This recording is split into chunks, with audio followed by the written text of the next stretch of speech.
Yang saya hormati Ketua PW Musida Maluku Ustazah Ani, yang saya hormati Ketua MPW Hidayatul Musida Maluku, yang saya hormati seluruh pengurus Musida Maluku, yang saya hormati seluruh Ketua PD Muslimat Hidayatullah Maluku beserta seluruh jajarannya, yang saya hormati Ketua Yayasan Pondok Pesantren Hidayatullah Liang, yang saya hormati pengurus amal usaha Kampus Madya Dewan Guru yang sama-sama hadir pada kesempatan pagi hari ini. Alhamdulillahirabbil alamin wal aqibatu lil muttaqin wala udwana illa 'alal zalimin, wassalatu wassalamu ala asyrafil anbiya'i wal mursalin ala nabiyyinal karim al mustafa Muhammadin sallallahu alaihi wasallam wa ala alihi wa ashabihi ya nabi'il ulumi wal hikam. Rabbi shrah li sadri wa yassir li amri wahlul 'uqdatam min lisani yafqahu qawli. Wa qala Allah Ta'ala fil Qur'anil Karim, ya ayyuhalladzina amanu taqullaha haqqa tuqatih wa la tamutunna illa wa antum muslimun. Al-ayah amma ba'du. Segala puji dan syukur kita panjatkan kehadirat Allah Subhanahu wa Ta'ala. Selalu kita bersyukur atas segala karunia yang Allah berikan kepada kita, karena pada hari ini masih diberikan kesempatan oleh Allah, walaupun saudara kita belum sempat hadir di tempat-tempat yang seperti ini. Kadangkalanya banyak aktivitas yang lain, dan ini merupakan petunjuk dari Allah Subhanahu wa Ta'ala dalam kebaikan, karena untuk hadir di tempat ini merupakan hamba-hamba Allah Subhanahu wa Ta'ala yang dipilih sesungguhnya. Walaupun dengan kondisi seperti apapun, itu menurut Allah Subhanahu wa Ta'ala yang terbaik. Salam dan selawat kita senantiasa haturkan kepada Nabi besar Muhammad sallallahu alaihi wasallam beserta seluruh keluarganya dan para sahabat dan para tabi'in hingga yaumil kiamah. Bapak Ibu sekalian yang dirahmati oleh Allah Subhanahu wa Ta'ala, di dalam momentum acara rapat kerja wilayah Muslimat Hidayatullah Maluku ini mungkin sudah masuk yang ketiga. Yang ketiga ini merupakan bagian dari bentuk nilai ketaatan terhadap pimpinan dengan terlaksananya program-program yang telah dicanangkan oleh DPP, kemudian harus dilaksanakan di wilayah dan bahkan sampai di DPD. Kenapa harus dilaksanakan hal yang seperti ini? Yaitu sebagai bentuk wujud nilai ketaatan kita kepada organisasi dan kepada pimpinan. Kemudian Hidayatullah ini merupakan kepemimpinan syura, bukan kepemimpinan perorangan, sehingga terbentuklah namanya organisasi. Organisasi itu adalah mempunyai beberapa agenda kegiatan yang diputuskan dalam musyawarah-musyawarah itu. Salah satunya yaitu ketika rakerwil seperti ini dikonsolidasikan atau disosialisasikan. Kenapa harus membuat program Bapak Ibu sekalian? Karena Hidayatullah ini semakin hari, semakin bulan, dan bahkan semakin tahun yaitu selalu berkembang. Sehingga DPP mendesain program-program itu agar semakin baik begitu, semakin terarah dan semakin terkoordinir dengan baik. Karena Hidayatullah ini sampai saat ini jaringannya adalah sangat pesat. Salah satunya Hidayatullah sudah masuk di 38 provinsi. Salah satunya provinsi yang baru, yang pemekaran baru-baru di Papua, 3 provinsi dan 4 provinsi dengan Papua sendiri itu sudah terisi semua, sudah terselesaikan. Jadi total sekarang Hidayatullah itu ada di provinsi 38. Ya, 38 provinsi Hidayatullah. Kemudian selain daripada wilayah atau provinsi, Hidayatullah ini sudah mempunyai jaringan 418 ya DPD seluruh Indonesia. Jadi sudah besar begitu. Kemudian DPC ada 420 jaringan se-Indonesia. Kemudian DPR, Dewan Pengurus Ranting DPR, yaitu sekarang sudah ada 43 ranting seluruh Indonesia. Kemudian RKH sekarang total seluruh Indonesia ada 1088. Ya, 1088 RKH, Rumah Quran Hidayatullah. Nah, ini yang digencarkan oleh pimpinan umum, yaitu sekarang itu dakwah itu harus memperbanyak membuka rumah-rumah kosong, yaitu untuk mengajar Al-Quran. Ya. Pembinaan tidak cukup di pesantren. Jadi ada rumah-rumah kosong itu dipergunakan untuk membuka rumah-rumah Quran. Itu sekarang dakwanya Hidayatullah. Jadi totalnya jaringan seluruh Indonesia Hidayatullah ini ada 2007 jaringan seluruh Indonesia. Jadi sudah besar sekali. Jadi Hidayatullah ini tidak bisa sebagaimana biasanya begitu. Jadi memang harus dibuat dengan semaksimal mungkin dalam pekerjaannya ini. Kenapa harus dilaksanakan rapat kerja ini? Salah satunya bagaimana target-target tadi yang disampaikan itu, target-target ini bisa terselesaikan selama 1 tahun. Jadi paling tidak ketika nanti membuat rapat kerja selama 1 tahun ini, yang ada namanya program turunan dari DPP Muslimat Hidayatullah. Ada program yang memang tidak harus diambil semua dari DPP. Ada program baru mungkin di wilayah atau di daerah yang harus kita adakan. Kemudian yang bisa dijangkau, misalnya di daerah hanya cuma 2 program, tapi bisa dilaksanakan begitu. Ada program banyak tapi tidak terlaksana. Sebenarnya itu Hidayatullah ini menghindari hal-hal yang seperti itu. Cuman kronologisnya Bapak Ibu sekalian, kenapa program Hidayatullah di Maluku ini kadang tidak berjalan dengan maksimal? Salah satu faktor adalah faktor dana pertama. Kemudian yang kedua faktor SDM. Tidak mumpuni pas-pasan. Ya, pas-pasan.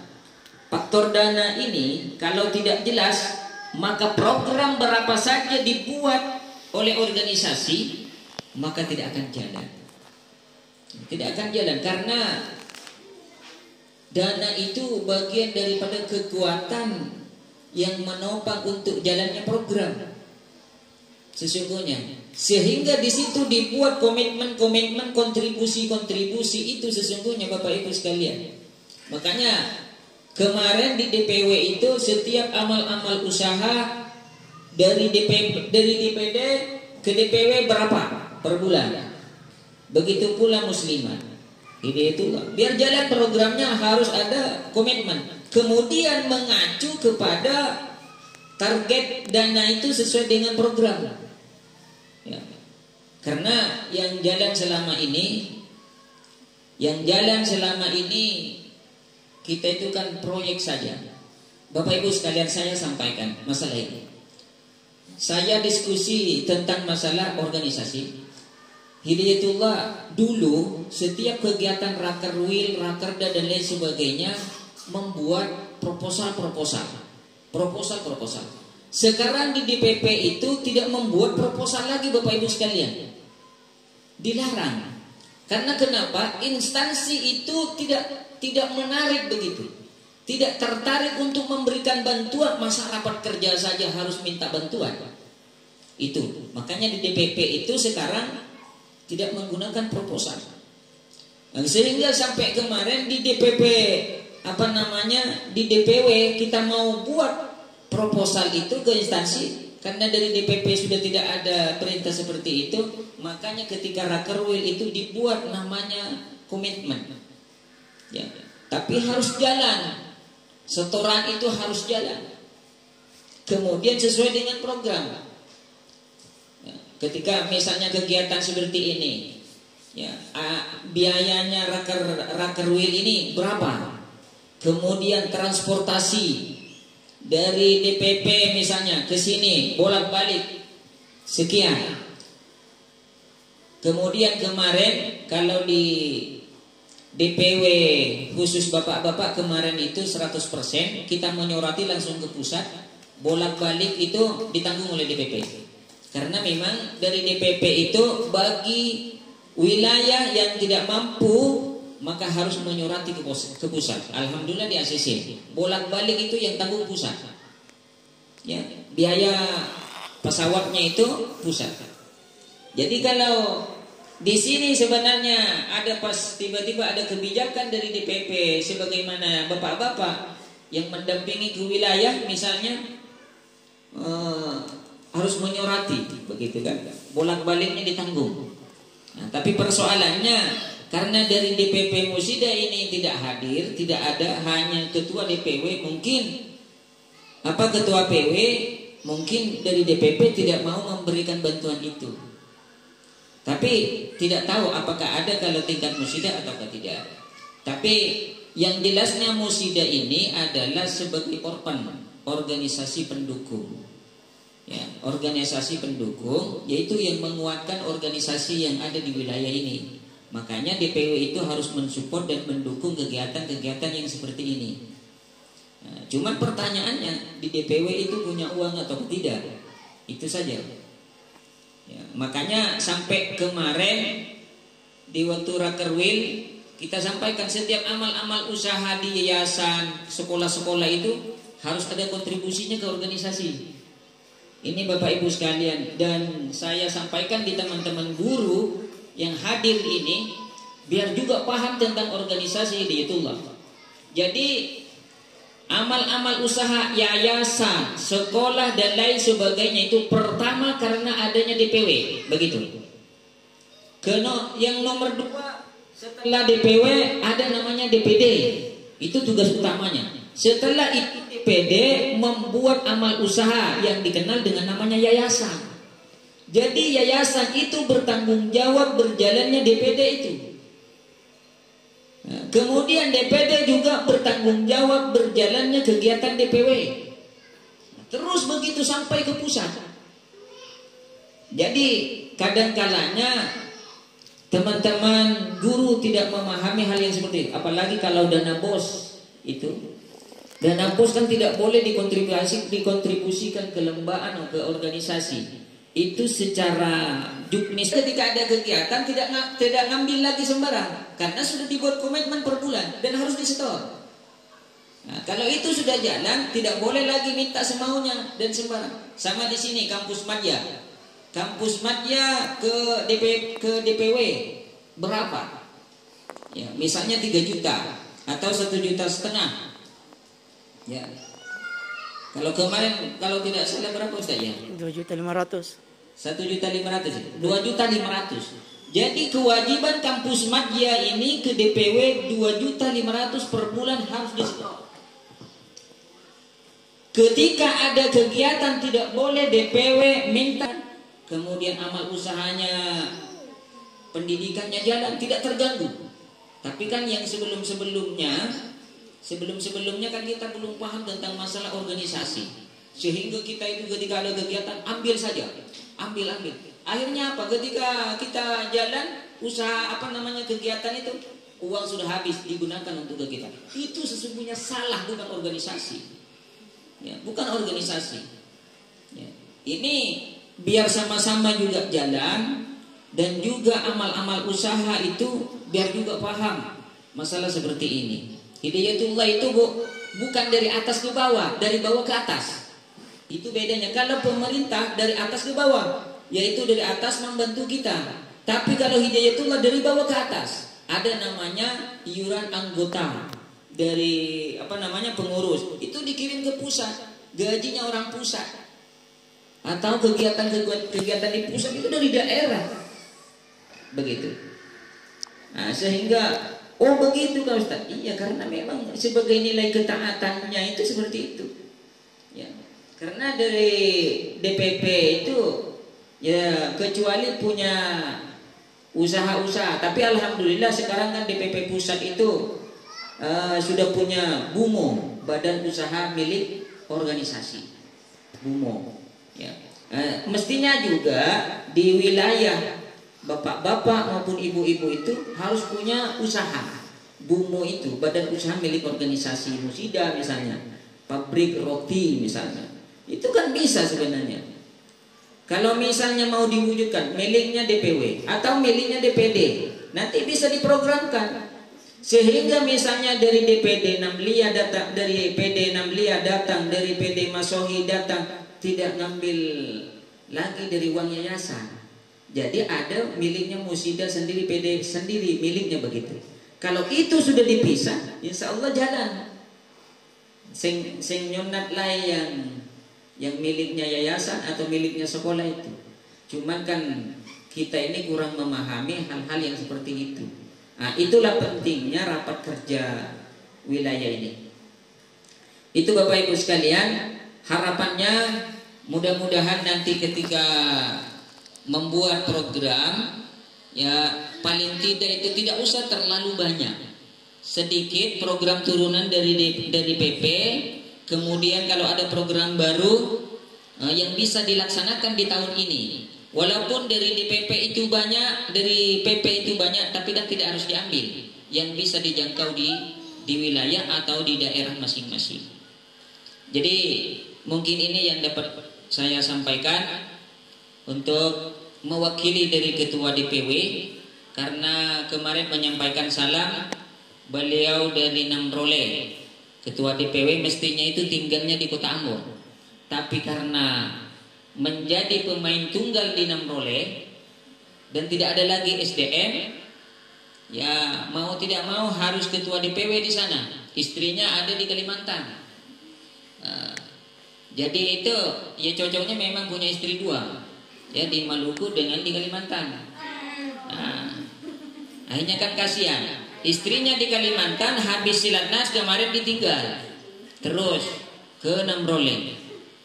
Nah, kemudian nanti kalau tidak salah di akhir bulan Februari ini, sebelum puasa ceritanya mau kunjung ke Kalimantan. Ya mumpung belum puasa, kalau sudah puasa saya bisa lah ya. Nah, begitu kan. Kalau saya kan biasa goyang-goyang saja ya sebelum puasa. Kalau puasa ya namanya puasa sudah puasa. Yang bisa sarapan pagi lah ya. Nah, sehingga beliau nyampaikan karena bilangnya sok bilang begitu karena mungkin capek sehingga wakili saja. Oh ya sudah kalau begitu. Ya, karena kasihan juga. Ya, kebetulan kita ada juga di sini, insya Allah kita wakili. Jadi mungkin sampai ini saja sambutan dari perwakilan DPW. Kurang dan lebihnya mohon maaf.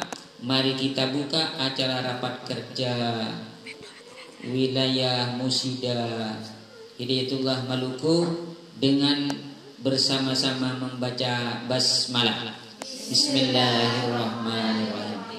Akhirul kalam. Assalamualaikum warahmatullahi wabarakatuh.